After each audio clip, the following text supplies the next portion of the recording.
Good afternoon, morning, evening, whatever, wherever you are. I am very excited to be back on air with Breakdown, the Poet and the Poems. And my first guest for this special edition of what I call lineage literature is Remica Bingham Risher. I said that right? Risher. I was about to say, you said it right, and the people who've known me the longest still stick the L in there because they know the first book and the book. Yes. Yes.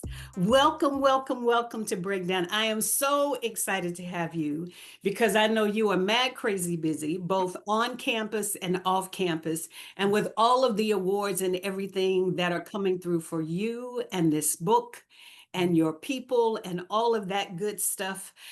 Just so that folks know, I will have your full bio and everything like that in the information below.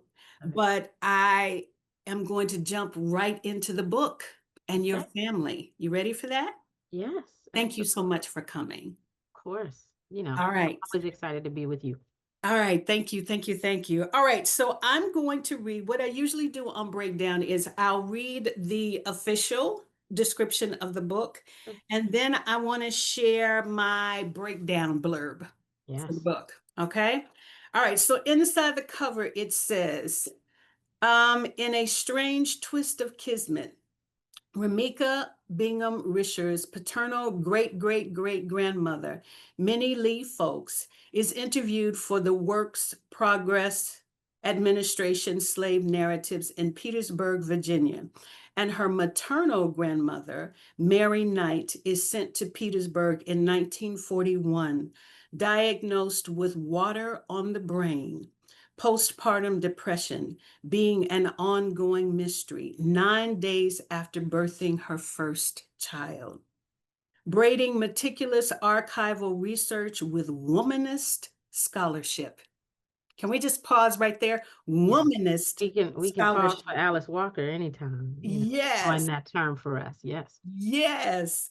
And her hallmark lyrical precision, Bingham Risher's latest collection of poems treads the murky waters of race, lineage, faith, mental health, women's rights, and the violent reckoning that inhabits the discrepancy between lived versus textbook history. And I'm going to stop it right there. Okay.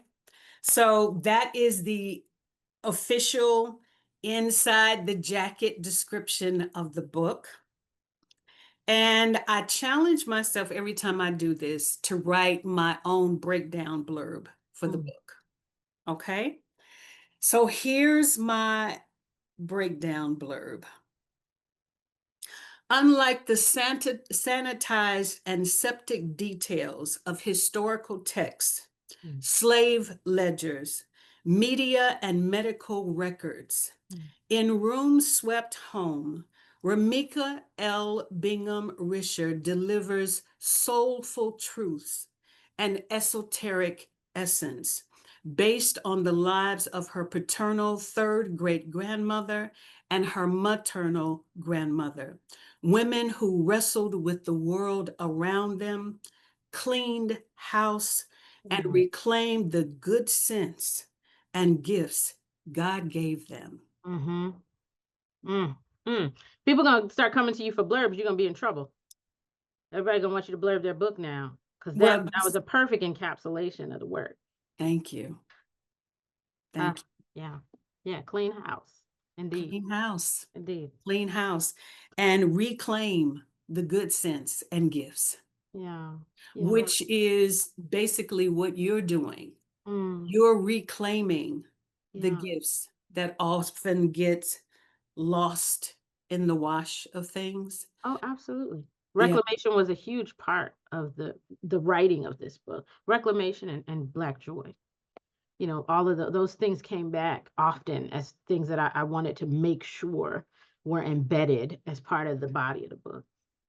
Okay. Okay. That means I'm on point because we're going to touch You on are on point. You're always on point. those. All right. So let's start with a poem. Sure. Will you read for us The Domestic Who is the Bearer of the Present on page 88? we started talking before we pushed record, and I'll say it again so your audience knows that I mean it, and so you know that I mean it. You really are one of the closest readers I've ever had the privilege of talking to in any space. And we talked about another poem that will come up that I was like, oh, I never get to talk about that poem. And this is another one that I never get to discuss. Nobody ever wants to start Hmm. here. And I think it's an imperative. Yeah, absolutely. So Okay. we'll start with that poem, The Domestic Who is the Bearer of the Present. And that's a quote from, a book on etiquette from the 1800s. Mm. The domestic who is the bearer of the present. The hungers who birthed me wait to be resurrected, come back famished in dreams. They leap and dance, call for water, warble on with insistence, skin my back, skin my knees. There is no outgrowing them. Faces like petals, fingers like vines, hair full with silken wool, mouths like waiting fruit. Everything we bury comes back again, or we grieve the upturned plot and count it ruined. Oh, fateful slave, what am I becoming? You are a tender whip, wound in me. You push into my side with your insatiable demands. Bring us back. Say we lived. If God couldn't keep you, who can? Oh, burdened living, riveted and riven by the dead, love is a debt we must repay. Call out to them if you are worn sick. Oh, Master, oh, Maker, aren't you finished yet? Okay, so I'm gonna jump off my notes for a second and All ask right. you, Yeah. what is a tender whip?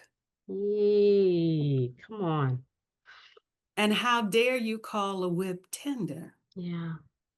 So this is the thing. There's so many things, but really, if there's anything that's embedded there as a double entendre, right? Or kind of as an extended metaphor that's, throughout that poem and really throughout the manuscript, that's a very underlying kind of space.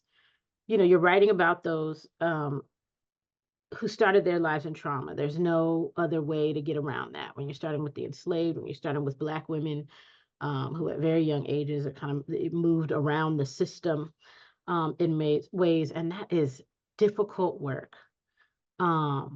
It's heavy work.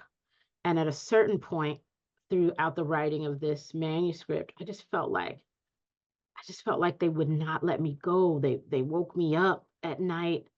I woke up in the morning and I was exhausted. I saw them in the mirror. I heard them, as I drove to the store. And always it was like, you're not doing enough yet. You haven't done it yet. Mm. So when you're doing this kind of reclamation work, where you're trying to find voices for the voiceless, often you feel like you're enslaved to them. And these are my grandmothers, so this is a tender whip, but a whip indeed, right? And so much of that, my grandmother, Mary Knight, lived her life as a domestic. And for a long time, I just felt like, man, y'all are wearing me out. I have nothing else that can be done that seems as important as doing this work for you. But it was difficult work.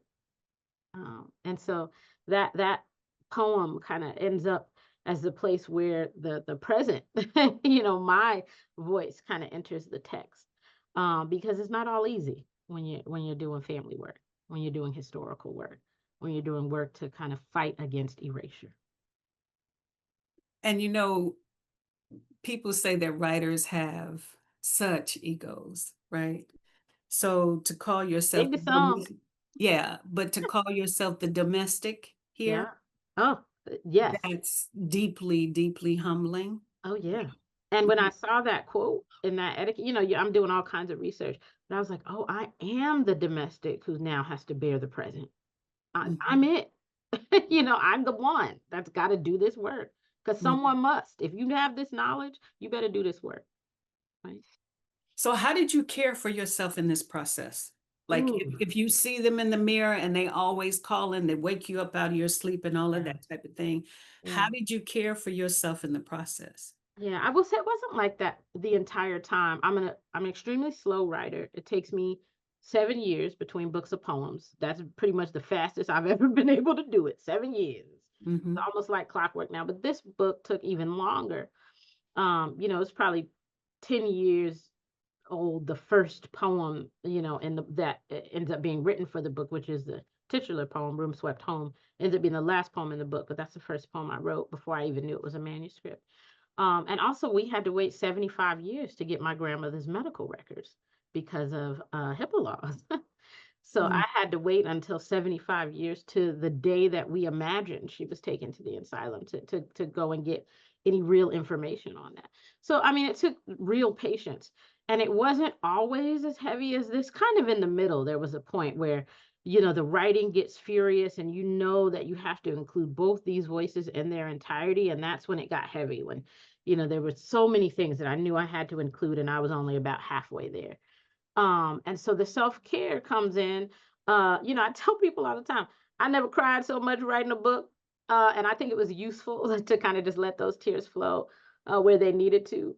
My poor husband, he's so excited about everything that happens with this book because Lord knows I talked his ear off. If I was up at night, he was up at night. And so, I think having someone, whether that's your writing partner or your love partner or whatever, who can really be a listening ear through this kind of difficulty. I also had, deep writing community who had done difficult work, ancestral work. So there were people that I could turn to. I also put on music that I loved a whole lot during the writing and revision of these poems. In particular, I always revise. I have a whole playlist that comes back to Room Swept Home. But it's not only the playlist there. The playlist there usually has to do with the music of the time. So Hmm. it starts kind of, much earlier than many of my playlists would start. But all of my revision ends in Beyonce. So that was some of the way that I cared for myself. And so really, and then there was the step away. I was writing many things while I was writing this book. Not many things, but I always at least have two or three projects at the same time. So when I have to turn it off, I turn it off. But there were moments in here where I couldn't turn it off.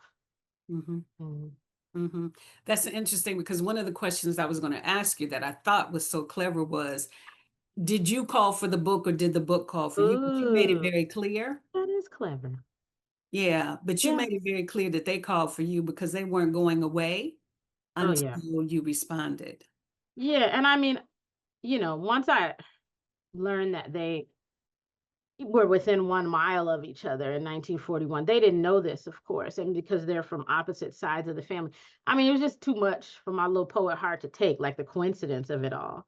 But the book opens with an epigraph from Minnie, my third great grandmother, from her narrative, and the narrative is fabulous in many ways. One, she's talking to Susie R.C. Bird. It's a Black teacher in the neighborhood, a Black woman teacher that was a friend of hers. We know this because she later interviewed her daughter for a whole nother project 20 years later. So she's just wide open. She says all kinds of things that you generally don't hear in the narratives. But I'll read the epigraph for you. She is halfway into telling these stories about, her mother being violated, about how she hate white people and she hoped the flood waters drown some more. That's a direct quote. And just, I mean, she's really, and then talking, also really humorous about love and about these men that want to, join their fence to hers, all kinds of things, right? But she stops in the middle of the interview and says, I just know I could, if I knowed how to write and had a little learning, I could put off a book on this here situation. And I just felt like, if that wasn't the call to me, I don't know what it was. I don't have any Mhm. excuse. I know how to do it. I got a little learning. I better tell these stories. You think she saw you coming? I pray she did. I mean, these were women who both lived to 84. They both had 7 living children in the world by the time they left here. My grandmother, that the book is dedicated to, my paternal grandmother, still alive, Shirley Bingham, up in New Jersey right now. She will be watching this as soon as it drops. She was born in Minnie's bed, and Minnie was a midwife as well, and remembers Minnie up until the time that she was like 6. So, she saw several generations of us well beyond, where she began, where her mother's story began, where her grandmother's story began. So, I pray they saw glimmers of all the things that were coming. Mhm. Yeah. You know what? I have to say, how could they not? Yeah. For Absolutely. them to take those kinds of risks, I honestly believe that they knew certain things and certain folk were coming, and they knew that they wouldn't live to see the Yeah. blossoming of those seeds. But I honestly do believe they made those moves because they knew better. Why else would you make a move like that? Yeah. It might Especially snatch your life. right. Especially someone like, we talk all the time about, those who had to live with enslavement. It's such a long part of our history. But those like Minnie was born in 1859. So she's right on the cusp. By 1865, 1866, by the time she's 6 or 7, she sees freedom come. Right? Mm, She's in mhm, Petersburg, which mhm, at the time was the city that had the highest Black free population in all the country. It was an area that had water, so there were ships coming in. It also had a train, so there was transit coming in that way. So Petersburg was a bustling city, as mhm, close as we can get to a kind of metropolis at that point. But mhm, all these free Blacks, all these enslaved people who became free, I mean, she saw the shift in mhm, understanding, so she knew it won't be like this always, right? Every decade she saw us moving further and further away from what she came to understood as the truth. And so I absolutely believe, people like Minnie saw what was coming. mhm. And they claimed it too. It's Absolutely. one thing because sometimes we can see things coming Yeah. and run away. And gave But it to their see, children. Right? yes. She's an entrepreneur. She has to like do, she's at the market selling her wares when her husband dies, and she's got these girlfriends that she's on the water by herself fishing. Like, you give that kind of independence and that kind of drive to your children and your grandchildren. They see what's possible. Mhm, And so I know she saw what was possible. mhm, mhm. I believe so, absolutely. Yeah. I wanna, there was so much I had, it was like I was having a fit because I was like, okay, wait, I gotta cut it down to only 3 or 4 poems because we only have right. So I'm like fighting with myself about what am I You gonna do do with whatever you want to do. I'm a so what wipe I my eyes in case you mess chose, me up again. I thought it would be interesting to do, let's see. I'm gonna say let's go to well, I call this an intersection poem of the Okay. book. Okay. Perhaps Minnie sees Mary and prays for her safekeeping on page 36. Yeah. And the reason why I chose this was partially economy, because I Uh-huh. thought that way it's a poem that has both Get of it both. in it, and I Get can both save a parts. little bit of time. That's But right. I just thought, I thought it was just really beautiful the way you honored the crossing of their paths, Mhm. right? Mhm. Um, and not only is it honoring the crossing of their paths, but it also pours into this thread you have about women caring for other women Yep. and holding energy for another woman who can't hold herself, Yep. right? Yep. So I wanted us to go there next. Would you read that for us, please? Absolutely. And I'll tell you, this isn't a poem I get to read a lot. It's absolutely one of my favorite poems in the book. So thank you for finding it and landing there. I realize now, I think you're a careful reader, but also you and I just really love many of the same things craft Mhm. wise. And like, so many of the same themes, like we deeply hold those things dear. So perhaps Minnie sees Mary and prays for her safekeeping. 1941. This is in Minnie's voice.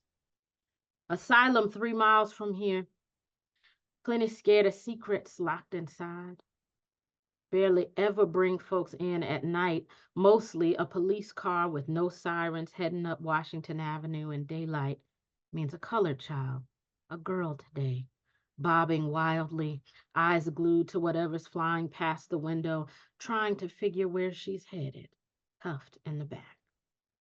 She puts me in the mind of my mother, held and worried long past the crying post. I am shelling peas on the porch while everything she knows has turned into a pot of murky water. Most sent up Petersburg will hear nary a thing about unless my granddaughter, a nurse's aide inside, or my grandson, one of the cooks, thinks there's something worth telling. I don't know the girl, but I hear they work the women harder than the men. Sometimes scattered about the yard, weeding or planting in aprons with no sun hats, bent like I imagined plenty were in those fields, like we were in the curing barn, like most daughters of mine could be at the hands of whoever's coming, man or woman, sickly or strong, with just enough power to shackle them. Even now, on the radio, the world is threatening war, with folks here warring on the inside. Wish they'd fight for my children's children, the girl passing by, all of us at the whim of this common danger. Mostly, no one sees the women until they're brought back with little to show for their obedience, their reconstruction, their lost hours. They might leave with a small sack of their belongings, sometimes a steady hand pressed to the land of the living in one way or another. I rock and hum as she is carried past every wondering eye. I raise my hand to her. She sees little, but I'm holding here. Pray she's holding. Maybe string and cord will ferry her through reef and peril and vine. I'm hoping she'll come back by me whole in a stormless place, an abundant time. Yeah, it's the holding. Yep, yep, It's the holding. yeah. And I know in many ways that had to be true. You know, you live in a place like Petersburg where a Central State Hospital is still there. Mm, It was begun as the Central Asylum for the Lunatic and Negro Insane. And so for many, many years, even, you know, I've been in Norfolk now for about 20, 25 years, but people would still use the phrase, oh, they're going to send you up Petersburg. And I didn't know what that meant mm, for a mm, long time. And that's how the phrase ends up in the poem. But people in that area, you know, it was such big business. You know, there were two businesses in Petersburg that were abundant. It was tobacco, which had been abundant well before you know, freedom came, and most that were enslaved. That's why we hear in the curing barn, because most that were enslaved worked in tobacco factories or in curing barns, not in cotton, like we, you know, think we know about the South. So there mhm, were the tobacco factories and there was the hospital, there was the insane asylum. So, you know, your families worked there, you know, everybody knew somebody who was in the asylum. It was such a busy space. And so I went to visit Minnie's house that was still standing when I started writing this book back in 2016. And on the map, I was shocked. You know, it's just a mile from, and basically the main road ran in front of the house. So when they were bringing people into this asylum, they were running past her all the time. mm, And so, you know, it's not unheard of that she might have seen, you know, Mary, who she didn't know was Mary, or many Marys like her, you know, being taken to the asylum, and just prayed they make their way back, mhm, you know. mhm. Yeah. It's interesting because when you were talking about the two main businesses of the area, Hmm. I immediately thought, oh, so the asylum was also a new plantation, Huh. right? Of course. Because We you know this. mentioned, Yeah, yeah, that we know because this because of the 13th Amendment. We know this because of all, you know, the laws that start happening right after emancipation. mhm, Vagrancy laws, that's something that, you know, starts the section for Mary Knight, her section starts before her voice, because I thought it was important to talk about, you know, the laws that are being instituted to kind of get people in a place where you can use them for work once again. And absolutely, you know, it's another plantation, it's another business. It's the same thing that we continue to see. The through line to American prisons is very clear. mhm, Yeah. mhm. And that stood out to me when you said something about them working the women harder, Yeah, yeah. right? There are images in the book, historical images of women, you know, doing the work that the same, much of the same work that they would have been doing on plantations, but lots of field work. lots of work inside. So that, I mean, really, these were not easy places to be. And the folks that, like my grandmother, who were fortunate enough to make it out and come back to herself whole over time, really is miraculous. Mm-hmm. Yeah. Mm-hmm. Talk to us a little bit about the research you did for the book. Where did you go? What did you find? That type of thing. What Yeah. types of people or places did you contact to find more information? Ooh, I went everywhere. Mm. One, really and truly, libraries, they were already sacred space for me as a reader, of course. But library, say it all the time. You look at the acknowledgments in this book, I say, oh, thank you, Jehovah God. And then there's a whole page of librarians before I get to anybody else, because librarians and particularly archives. So, um, one of the full circle moments that's happening right now is a book just got nominated for the Library of Virginia Prize. And much of my research started in the Library of Virginia, in that main branch in Richmond, because, like I told you, I had to wait 75 years for the medical records. But many of the records from the asylum are actually held at the Library of Virginia. So you can go in and make an appointment upstairs in their archival room. They'll give you white gloves to put on, and they'll hand you documents from boxes. And the research that you have to do, you have to kind of know dates. You certainly have to know names. You kind of have to be able to narrow down. And you have to prove that you have a family connection for many of these documents. And I went and they pulled out the large green ledgers for me that are probably about as big as the desk that I'm sitting next to. And they were very serious. They put a piece of paper and said, you can't turn past that page because that 75 years is tomorrow, right? So I had to start looking around the time, and I was maybe 3 pages deep before I saw the place where they had signed my grandmother in. 9 days after she had birthed her first child, my Aunt Evelyn, the other person that the book is dedicated to. And so everything from hospital ledgers, certainly, to all of the things that you can now readily find that have been digitized online, things like census records. Like I already said, marriage certificates, birth certificates, death certificates. Marriage certificates become really important, as do death certificates, because they often have a witness. They often have next of kin, so you can continue to trace lines that way. I did a lot of research on the areas on Petersburg, which is, how I know all those things about Petersburg having the highest Black population, et cetera, and the vagrancy laws, and about Norfolk, where Mary was, where she was living before she was sent to the asylum, and where she came back to. She lived out her life in Norfolk, and she's the reason that we're here. We moved back to Norfolk from Phoenix to help take care of her at the end of her life. And so I did all of that kind of research. And then you heard something that in that last poem that you read, I realized while I was doing all of this research, and I'm, kind of swirling around certain years to kind of narrow it in. Well, I realized again, about halfway through the writing, I'm talking about 1941, and I've said nothing about World War II. What Mm. in the world, right? This would have been the story of their times and their lives, right? Their children are being sent away to war.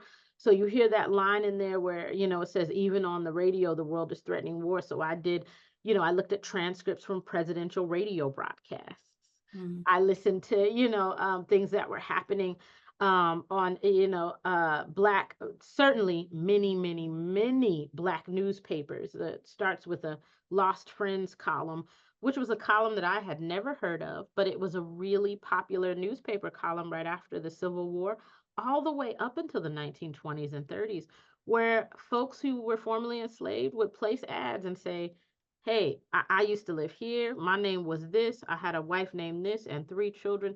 If anybody knows of their whereabouts, please write to my pastor here. Right. And miraculously, some folks were brought back together through those ads. So I really, you kind of cast your net as far and wide as you can. And then you do lots of ethnographic interviews with your family. I have hours and hours of tapes and recordings and people talking about these women to me. And those were just as important as anything that I found in the archive. I had two family reunions this summer. There was a moment when it was the night before, and like part of the family was stuffing bags and everything for the opening reception. And there was one family member who said, do white people do family reunions? She said, I've never heard of them doing a family reunion.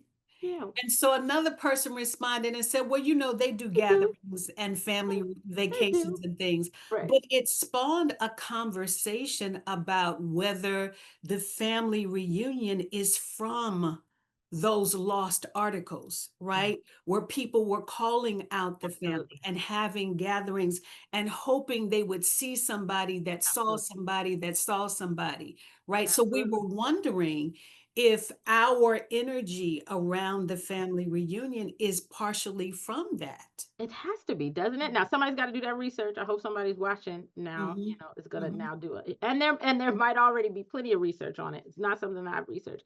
But I imagine yes, right? mhm, Because in many ways, after, 1865, people are scattered almost immediately, right? There's a mhm, poem in the book called Wanderlust that talks about, what's happening when people leave, when they discover, and we're discovering at all different times. We know that because of Juneteenth, right? mhm, So some people are enslaved longer than others. Some people know, all right, I'm enslaved here on this plantation, but my wife was sold to the sister plantation, because oftentimes the women were carrying the money during enslavement. Often the enslaved were part of a dowry for someone. And so, they know, all right, well, that was in this part of Alabama. I'm going to try to make my way there, right? So people are scattered, and you have to find a way to piece people back together. And also, people have multiple families, maid and blood kin. So you got to come mhm. over here so you can meet all of these folks. So absolutely, it only makes perfect sense. Okay, hold on, because that was the perfect segue into Okay. Reddit. You Oh said, yeah. right, Come all on. We sorts of didn't plan that, families. but that was good. And while you're looking for it, is page 25. And Perfect. while we are going there, I Yeah. want to say shout out to the brothers who support us in this work. Come on. Like Ruddy, when you said something about wearing your husband out, I've done Huh. the same thing. I'd be like, Huh. baby, I need you to hear this. And he always stops and he Yeah. always takes that moment to listen and dive in with me. Yeah. And that support is so critical. And I have to say, I wanted you to read this. It says very clearly, and you have a picture of the Virginia Slave Births Index. Yep. And then the last sentence under your captions there say each entry includes a child's name, birth date, mother's name, slave owner, and place of birth. Mm-hmm. And Of the first thing I thought was they were just straight up erasing the men. course. Oh And yeah, so absolutely. we Yeah. have this continuing Mm. narrative Yeah. about Black men not being present, Yeah. right? It's changed shape a little bit, right? Yeah. The players have changed, but it's still there. And I was like, And so when I'm looking at this book and I run into Ruddy, I was like, oh, And everybody's expecting all the women, but mm-hmm. here's Ruddy right here in the middle. And Ready, but I won't give it away as we read it, but Ready is doing, it's that, and then one more level of that. Because sometimes the men are erased because they're not the men that we wanted, right? So we get Thomas here, who comes in, that Minnie marries a little bit later in her life. But something that started happening while I was doing family research and doing those interviews was, I got all this information, and strangely, there were these whispers about Minnie's two oldest children. And my grandmother would say, well, they didn't look like, they didn't look like her. She kind of looked like you, and they kind of look a little different. And colorism was huge in her family. So she dances around. You can tell Nana doesn't get, upset about most things, but certainly her children are, all sides of the spectrum. Her husband was very dark skinned like me, pop, and she's kind of fair skinned like you. She's kind of your complexion, Tom. And so she was trying to say, they real fair skinned. These were this white man's children, right? But they were still our family. We Mhm, all knew there was something amiss going on there, and thank goodness for Thomas, who treated them all, the way we hope. So Ruddy does the layers of some of that work about, mhm, erasure, who the men were, who they weren't, and then who family was, despite all that. mhm. So Ruddy, 1890, and this is in the voice of many folks. Two of my children turn red in the face when something's hurt them. Lighter than the others, and everyone knows. They belonged to the white man I used to do housework for. He had rules. Soon as I could, I made my way back to the tobacco floor. Everyone called him Rudd. Say my children look like he spit them out. But when I find Thomas, smooth as molasses, kind to my grandmama, kinder to me, he asks why I'm not married. I tell him my first husband died early, and now I'm just trying to care for every bird under my wing. We make family any way we can. He kisses their heads, the same as mine, and every one we raise or make together, he scolds and holds in equal measure, no matter how much dirt they track in the house, whether they favor us or have their own face and mind. Yeah, there's a lot to be said for these, men who take care. Also, the other through line that's happening here that people start noticing when the sonnets come up is I'm from a mixed family, right? As I was writing these poems and as I'm kind of doing this family history, I hadn't been married too long, and when I got married, it was Atwater Instant Family, so it was me, my husband, and his two children who were 4 and 12 at the time, and my brother-in-law who was 16 at the time. So it was Atwater Instant Family. My house went from 1 to 5, right? Mhm. And a lot of what I continue to think about with our babies is that we have to care for these children, the children under our wing, no matter where they started, no matter where they end, right? Mhm. And that is the way that my family, my extended family, like, we don't play none of that half C's, we don't play none of that step C's. We Mhm. these are our babies. And it Mhm. seemed like it was very much the same, for many, and for these mixed families that happened for many reasons during this time. This 1890, can you imagine? There are stories that I've read myself, that people had 3 and 4 families before the ending of enslavement, because that was the way things were set up. So we think now about who can care for us and who will treat us dearly, no matter where we start or end. And that was something that I wanted to make sure I wrote about. So you mentioned earlier when we first started Black Joy. Yeah, Do you feel like Black joy and love are just as important absolutely. as the ledgers and the historical information? Oh, absolutely. I mean, on that page, with Ruddy, and of course, it's a play on words, Rudd, of course, and then you become Rudd E, but also Ruddy means like red faced, right? So Mhm. all of those things. But the opposite page is this really beautiful picture. I hope you guys Yes. can see it. That is Mhm. not a family photo. There are some photos and there's some historical photos. This is a coal miner photo that was taken in 1938, but I was looking for images that showed Black love early on. Mhm. That was it, it was imperative for me to have people understand that people survived because of this kind of love, right? Because of the fact that we could make our own joy. Mhm. And so even during the outline of this book, I've never outlined a book of poetry before, but I found it was getting unwieldy, and I had to kind of literally make an outline, birth to death, for both of the women, then figure out where it was going to end. But there will be things in the outline like, World War II, or like, emancipation, etc. But then there would just be lines that said joy, love, marriage, right? Because you also know these are the things that make people. These are the stories we tell over and over again, right? And so if you're not including those stories, you haven't crafted a full life, Mm. right?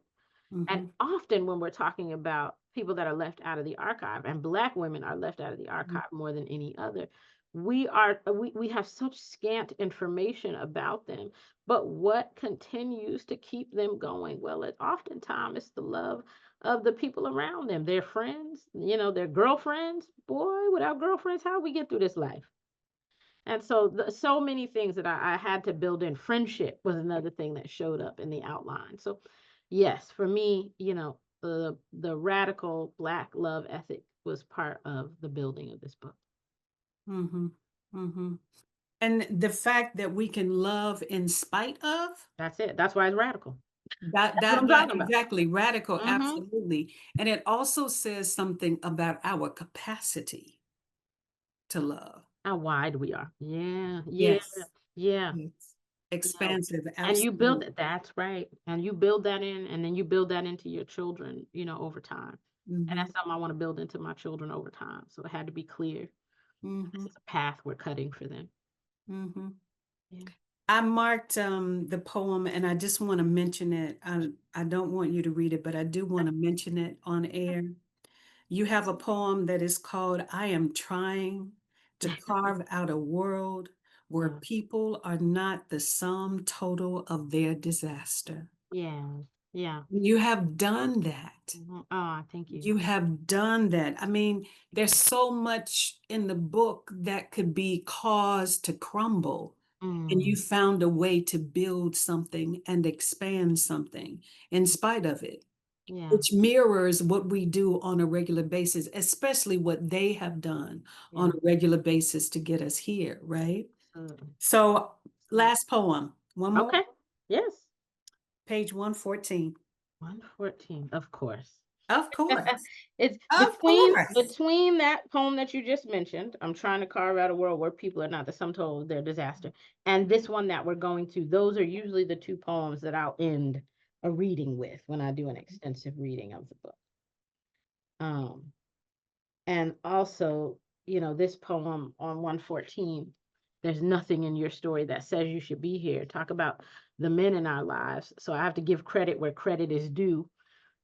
I've been writing this book and I'm almost in edits. We weren't in final edits yet, but really close. Like the book had already been picked up. Wesleyan was doing the book. We had all of these poems and I'm doing permissions for, images, and I'm still talking my husband's head off. And I just keep talking about how isn't it amazing? Like these women, they came together. Like, how did we all get here? I'm raving about it all the time. And he stops me one night and says, well, I haven't seen that poem. You didn't write that poem yet. Where's that poem? Ooh, and I Mhm. was mad because then I had to then I had to write that poem. But he was correct, and that is this poem. There is nothing in your story that says you should be here. So credit where credit is due, Michael, cute sweet man Risher. Let's just call it what it is. Miraculous. Or nothing but time and chance, a hair's breadth of the divine sense of humor. What wasn't planned, but tickled everyone watching. First, the nearly indestructible, forced onto ships. Then, babies born on plantations, surviving the South, daughters and sons, impatient and fearless, heading north. A girl follows her sister from Norfolk to Fort Monmouth. A boy sees her picture on a mantle and vows to marry her. Those were my parents. His father fell in love with a waitress in Petersburg who served him sweet potato pie and milk, a baby herself, and he, slick sleeved, just stationed at Fort Lee. He carried her as far from there as he could. On and on, this love, up the coast, in the heart of all wars. Children die and children gather. One finds another, and every star extends its hand to a new wind-swept door. There should be no possibility of you, but here you are, an opening, a crossing, and here every instrument brimming with sound, every seed a body, inconspicuous in the garden. You are a spectacular disruption, a tempest. And with that knowledge that you have been remarkably made, call to yourself in the distance. The world will arrive to meet you, and you will not be afraid. Let's just call it what it is. Miraculous. Yeah, On and on yeah. this love, Hmm. and you will not be afraid. Yeah. It's interesting too, I was writing that poem, of course, because my husband said, "Hey, you haven't spelled this out." And I'm so glad he did because it gave us another kind of moment of joy and radical love and everything. But when I heard it this time, and I know this because I read different poets' works all the time and they reside in me. But when you just read that first line back to me, let's just call it what it is, miraculous. That's really a callback to Elizabeth Alexander's inaugural poem for Barack Obama. Remember, she Mm, has that line in there that says, "Say it plain, people have died for this day." mhm, Right. And that really, that line is built around that idea. Like, you know what? We can talk about whatever else you want, but we're gonna call it what it is. It's a miracle that we're here, whether you believe in miracles or not. That's what we're gonna start with. Right. And that really, it reminds me the people that I'm walking in the path of, people like Elizabeth Alexander, who I love so deeply. Natasha Trethewey, who has done, so much of the historical work on erasure, et cetera, that I'm walking in the path of, and the work, there's so much formal verse in this book. Much of that comes from me following in her path and poets like her. It reminds me that the poetic histories reside in us too, when mhm, we're doing this work. Yeah, mhm. yeah. I have to ask you this one other question. I've been trying to figure out how to ask it. Maybe two other questions. Okay.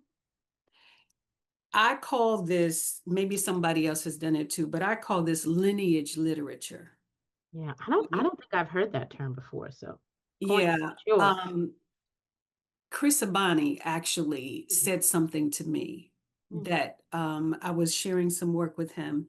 And he said to me, he said, "You realize this is not just genealogy, this is lineage, right?"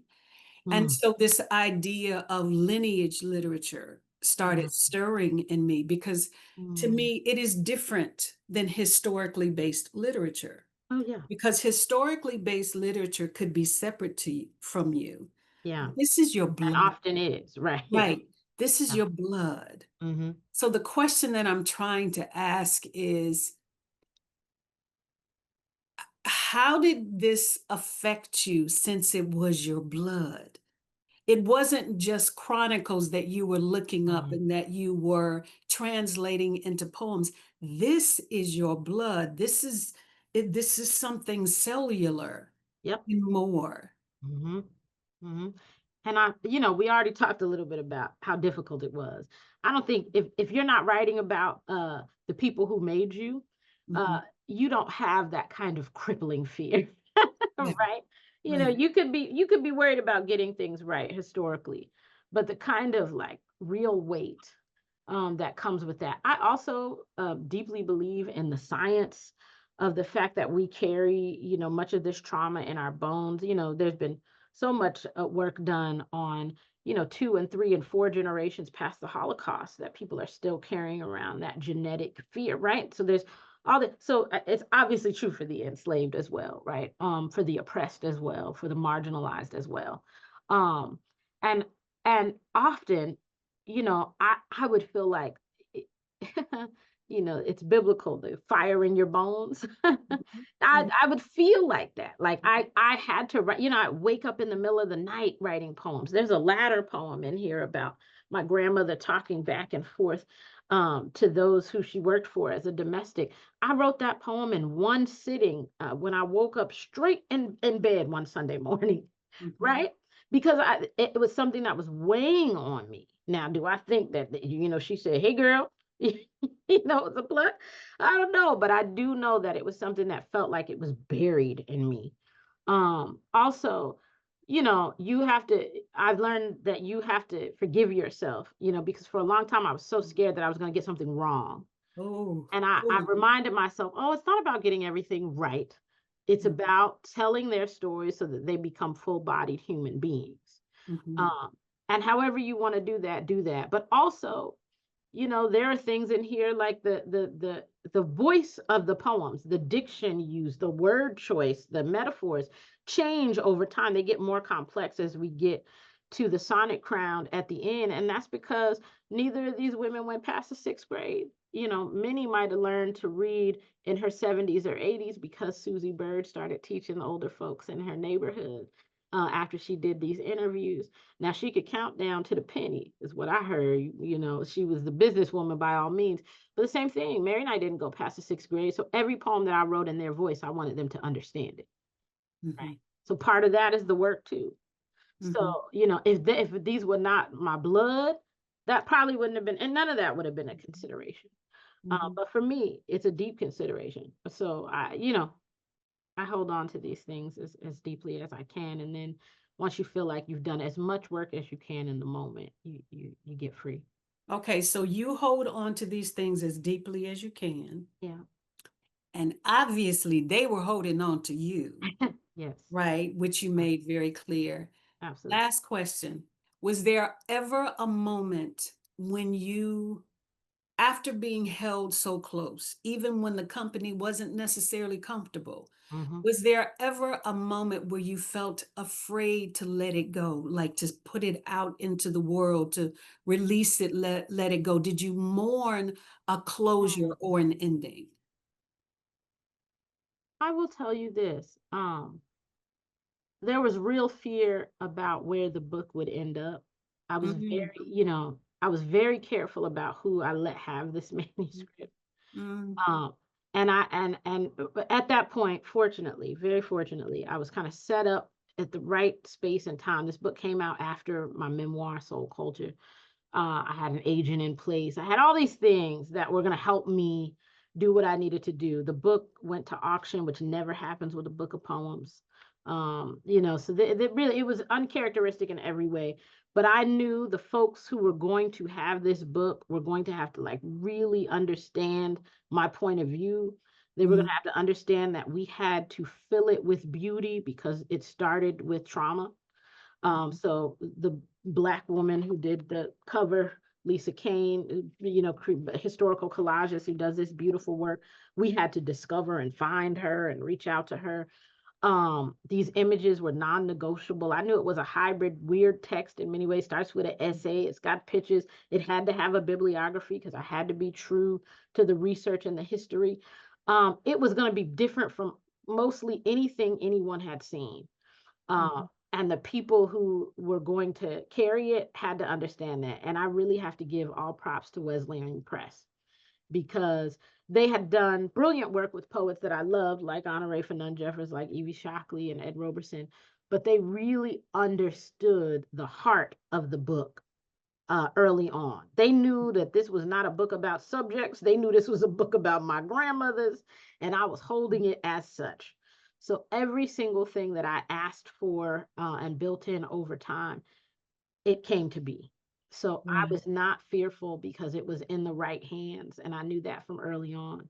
And they just continue to usher this book into the world in ways that I'm really just beyond excited about. Paperback comes out next month with the two prize winning stickers on it with the LA Times Ah, and the Black Caucus of American Library Association stickers on it. So really, I mean, they've done everything we could have asked for this book, but also they knew that this was a book I would hold dear for the rest of my life, and they treated it as such.